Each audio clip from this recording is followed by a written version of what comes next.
राजघाट पर हम हैं और G20 एक तरीके से पूरे हिंदुस्तान की ताकत दिखाने के लिए, उसकी क्षमता दिखाने के लिए आयोजित तो हो ही रहा है। दिल्ली की कई सारी चीजें, दिल्ली खूबसूरत भी दिखेगी। हमारे साथ दिल्ली के उपराज्यपाल विनय कुमार सक्सेना साहब हैं। सबसे पहले तो स्वागत है आज तक पर और इंडिया टुडे पे।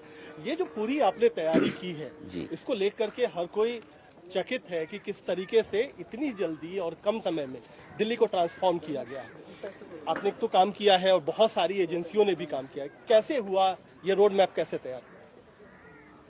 अगर मैं कहूं कि दिल्ली में जितनी भी एजेंसीज हैं और अगर मैं उनका नाम लेना चाहूं तो जिसमें एनडीएमसी है, पीडब्ल्यूडी है, डीडीए है, सीपीडब्ल्यूडी है, एनएचएआई है, कैंटोनमेंट बोर्ड है, सभी ने मिलकर दिल्ली को एक खूबसूरत बनाने का कार्य किया है। पिछले 2 महीनों से बहुत मेहनत हो रही थी। हर रोज मैं विजिट कर रहा था। दिल्ली को जो सबसे ज्यादा जरूरत थी वो ये कि कोई उसे संभाल ले, और वो काम हम लोगों ने किया। और जो ट्रांसफॉर्मेशन हुआ है वो इसलिए सबको अद्भुत लगता है क्योंकि इस 2 महीने के पीरियड में सैकड़ों फाउंटेन्स लगे, स्टैचूज लगी, आर्टिफैक्ट्स लगाए गए, रोड्स को क्लीन किया गया, रिपेयर किया गया, फुटपाथ्स जो टूटे हुए थे उनको रिपेयर किया गया। और उसके साथ साथ करीब इन 2 महीनों में 15,000 टन कचरे को, सीडनी वेस्ट को रिमूव किया गया है।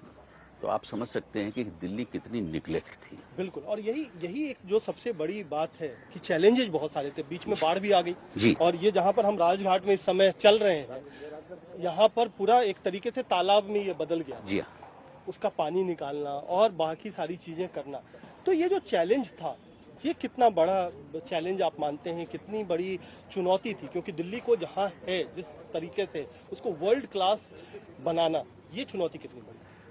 इसमें कोई शक नहीं कि जो बाढ़ आई वो बहुत बड़ी बाढ़ थी। मैं ये भी कहूंगा कि वो मैन मेड थी। हम उसको प्रिवेंट कर सकते थे, लेकिन ठीक है, जो हो गया वो हो गया। इस राजघाट में जहां पर हम खड़े हुए हैं, यहाँ 8 फीट पानी था और उस पानी को निकालना अपने में बहुत बड़ा चैलेंज था। लेकिन पूरी टीम जो है जुट गई, सारे लोगों ने दिन रात काम किया और उस पानी को निकाला। और आज आप देख रहे हैं कि राजघाट फिर उसी ग्लोरी पर आ गया है और हम G20 के मेहमानों को रिसीव करने के लिए यहाँ पर तैयार हैं। चैलेंजेस आते हैं, लेकिन सवाल उठता है कि हम कैसे उसको हैंडल करते हैं, और हैंडल करने के लिए एक लीडरशिप की जरूरत होती है। तो मुझे खुशी है इस बात की कि पूरी टीम जो थी, हमारे दिल्ली के जो डिफरेंट डिपार्टमेंट्स हैं, उन्होंने एक टीम के तरीके से काम किया, सबने मिल के काम किया और आज हम इस मुकाम पर पहुंच गए। अच्छा, आपके पास जो है साधन जो है वो लिमिटेड है, रिसोर्सेज लिमिटेड है, काम करने वाले वही लोग हैं, उनको मैं मोटिवेट करना। और केवल बात ये नहीं है कि ये पूरी जो छवि जाएगी वो पूरे हिंदुस्तान की जाएगी, वर्ल्ड में जाएगी। सबसे जो बड़े नेता हैं पूरे विश्व के वो आ रहे हैं जी। इसको किस तरीके से आप इसको मोटिवेशन के तौर पर मानते हैं, या आपको लगता है कि ये एक बड़ी ये भी है क्योंकि अगले 7-8 दिन बहुत क्रूशियल होने वाले हैं, बहुत मुश्किल वाले होने वाले हैं, उसको आप किस तरीके से देखते हैं? मैं आपसे एक बात जरूर कहूंगा कि जो हमारे अधिकारी हैं, चाहे किसी भी डिपार्टमेंट के हों, उनमें क्षमता बहुत है करने की। सिर्फ बात ये थी कि उनको हम कैसे यूटिलाइज करें और किस तरीके से यूटिलाइज करें। और मुझे खुशी है इस बात को कहने की कि जब उनको मोटिवेट किया गया और उनको कहा गया कि भाई ये देश की इज्जत का सवाल है, हमें जुट जाना है, सब एक साथ आ गए और सबने दिन रात काम किया है। मेरे पास शब्द नहीं है कि मैं किस तरीके से हमारे जो डिफरेंट विभाग के अधिकारी हैं उनको धन्यवाद दूं। 24/7 यहाँ पर काम हुआ है, नाइट शिफ्ट्स में भी काम हुआ है, हर तरीके से लोगों ने काम किया है। क्योंकि मैं रात में खुद घूमता रहा हूँ, देखता रहा हूँ, रात में 1-2 बजे सिटी का मैंने दौरा किया है और देखा है कि किस तरीके से लोग जो हैं काम कर रहे हैं। तो मैं उसका विटनेस हूं और उनकी जितनी भी तारीफ की जाए कम है। और एक बात जरूर प्रूव हो गई कि अगर हम चाहें तो सब कुछ कर सकते हैं। अच्छा, हमारे ठीक साथ में बापू की समाधि भी है और हम जहाँ से गुजर रहे हैं यहाँ पर तमाम राष्ट्राध्यक्ष आएंगे जी।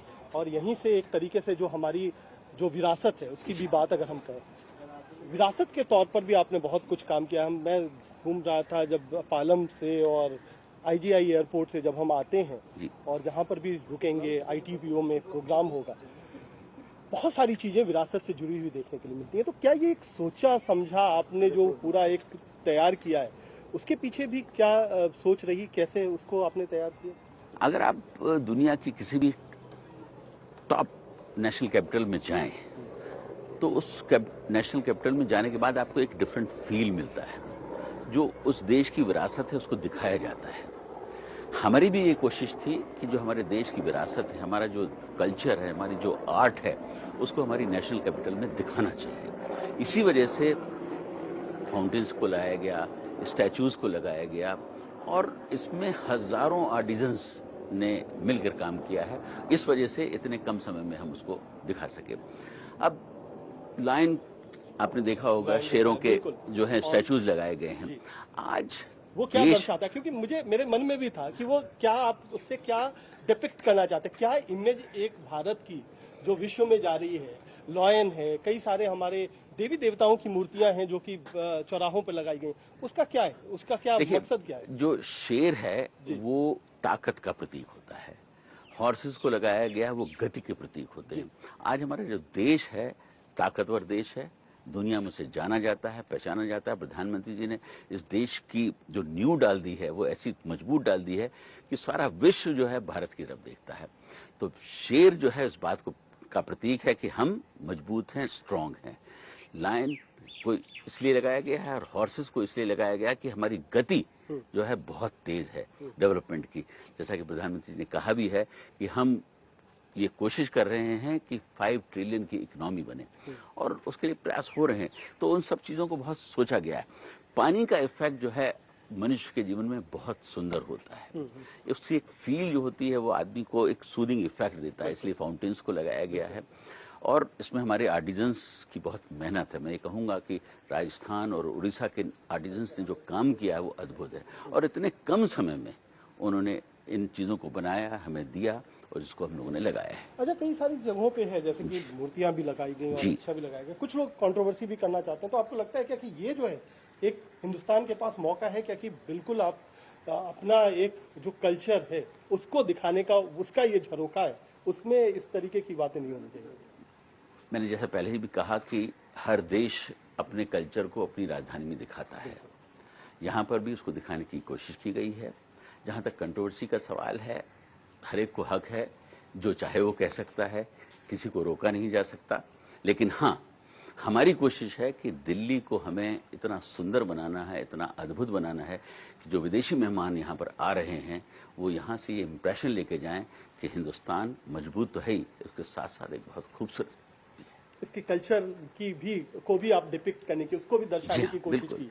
बहुत जगहों पर आपने देखा होगा कि यक्षिणी की मूर्तियां लगाई गई। ये इस बात का प्रतीक है कि इस देश में खुशहाली है। यक्षिणी खुशहाली का एक प्रतीक माना जाता है, इसलिए उनकी मूर्तियों को भी लगाया गया। तो हर चीज को बहुत सोच समझ के किया गया है और मुझे यकीन है कि आने वाले मेहमान यहाँ से खुश होकर जाएंगे और एक ऐसा इम्प्रेशन लेके जाएंगे कि वास्तव में देश के प्रधानमंत्री ने इस देश को बहुत मजबूत देश बना दिया है। और आज जैसा हम सभी जानते हैं, सारी दुनिया हर चीज के लिए भारत की तरफ देखती है। तो ये एक बहुत सुंदर मौका है हमारे देश की संस्कृति को दिखाने का, हमारे देश की ताकत को दिखाने का।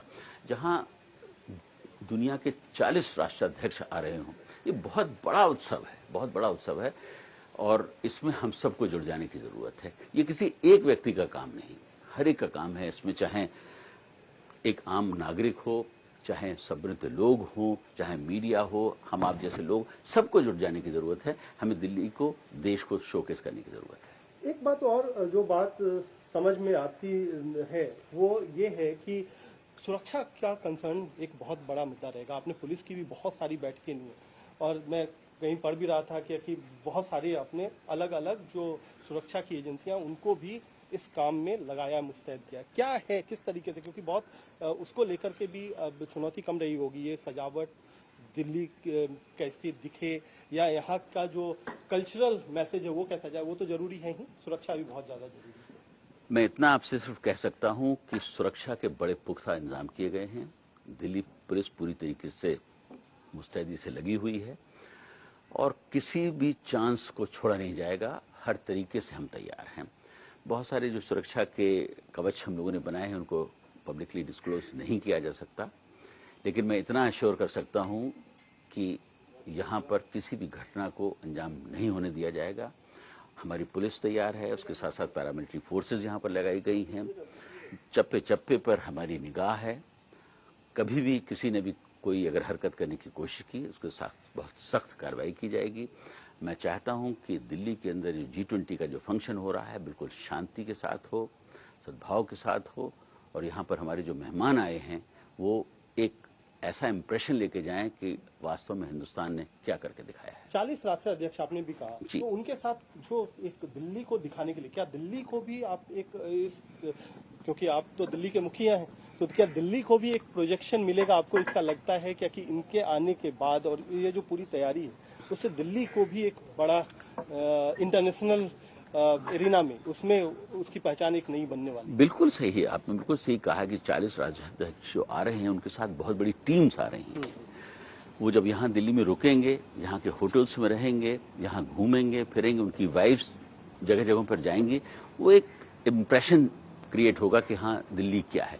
अभी तक हमारे देश का जो एक तरीके से जो इम्प्रेशन हुआ करता था वो बड़ा पुअर सा हुआ करता था, लेकिन आज देश की जो इमेज है पूरी तरीके से बदल गई है और यही मैंने आपसे कहा कि हमारे लिए मौका है दुनिया को दिखाने के लिए भारत क्या है और भारत क्या कर सकता है और कितने कम समय में कर सकता है। यही वो दिल्ली है जो 2 महीने पहले आपने देखा होगा गंदगी से भरा हुआ था, रोड्स टूटी हुई थी, फुटपाथ टूटे हुए थे, लेकिन 2 महीने के अंदर, मात्र 2 महीने के अंदर दिल्ली की शक्ल बदल गई है। एक लार्ज पोर्शन दिल्ली का मैं कह सकता हूं कि चेंज हो गया है। जो बचा हुआ पोर्शन है उसके ऊपर भी हम काम करेंगे। दिल्ली को उसी तरीके से बना के रखने की जरूरत है जो आज हमने इस पार्ट के तो ये जो G20 की लेगेसी है जिसकी बात आप कर रहे हैं कि ये एक लेगेसी छोड़ करके जाएगी, 10 सितंबर को बेशक G20 सम्मेलन खत्म हो जाए लेकिन उसके बाद दिल्ली में जो रहेगा वो लॉन्ग लास्टिंग है, उसको किस तरीके से? क्योंकि कई बार देखते हैं कि दिल्ली में बना तो दिया जाता है लेकिन उसको प्रोटेक्ट करने में फिर दिक्कत होती है, उसको आप कैसे आप सोच रहे हैं कि वो लॉन्ग लास्टिंग रहे? मैं आपके सवाल का जवाब जरूर दूंगा और आपने बड़ा अच्छा सवाल किया है। जनरली ये देखा गया है कि जो भारत सरकार या स्टेट गवर्नमेंट के जो प्रोग्राम्स होते हैं, प्रोग्राम के समय पर बहुत सारी तैयारियां होती हैं और तैयारी खत्म होने के बाद सिटी की फिर बुरी हालत हो जाती है। लेकिन दिल्ली में अगर आपने देखा होगा कि हमने जो भी तैयारी की है, जो भी आर्टिफैक्ट्स लगाए हैं, जो भी फाउंटेन्स लगाए हैं, जिस तरीके से रोड को डेवलप किया गया है, जिस तरीके से ग्रीनरी को डेवलप किया गया है, ये परमानेंट बेसिस पे किया हुआ है। ये दिल्ली को मैं हमेशा से चाहता हूं कि दिल्ली इसी तरीके की हो और एक एक चीज को सोच समझ के किया गया है जिससे कि आने वाले समय में भी हमारे जो दिल्ली के लोग हैं उनको यही एटमॉस्फेयर हमेशा मिले। और मेरा अपना मानना है कि दिल्ली नेशनल कैपिटल है, इसे हर वक्त तैयार रहना चाहिए किसी भी इवेंट को होस्ट करने के लिए। हमें यह बताया जाए कि हम 10 दिन के बाद एक बड़ा प्रोग्राम होस्ट करने वाले हैं, हम रेडी होने चाहिए। हमें इतनी मेहनत करने की जरूरत नहीं होनी चाहिए। छोटे से चेंजेस के बाद दिल्ली तैयार है, तो दिल्ली को उस तरीके से तैयार करने की जरूरत है। उसके लिए मैं लगा हुआ हूं और मैं आपसे वादा करता हूं कि आने वाले समय में दिल्ली को हम जितना बेहतर बना सकते हैं बनाने की कोशिश करेंगे। तो G20 का सबक यही है कि दिल्ली पूरी तरीके से तैयार है और तैयार रहेगी, मतलब आगे के लिए भी तैयार बिल्कुल बिल्कुल। ये नहीं है कि G20 आखिरी पड़ाव है, इसके आगे मुकाम कई सारे और भी हैं। मैं आपसे ये भी कहना चाहूंगा कि हमने ऑलरेडी प्लान बना के रखा है कि 15 सितंबर के बाद से हम फिर उसी स्पीड से काम करेंगे सिटी के अंदर। सारे ऑफिसर्स को बता के रखा गया है कि आपने क्योंकि दिन रात मेहनत की है तो हम आपको 4-5 दिन का रेस्ट जरूर करने देंगे और 15 तारीख से हम लोग फिर रोड पर होंगे उसी तरीके से जिस तरीके से आज हैं और फिर दिल्ली को और चमकाने की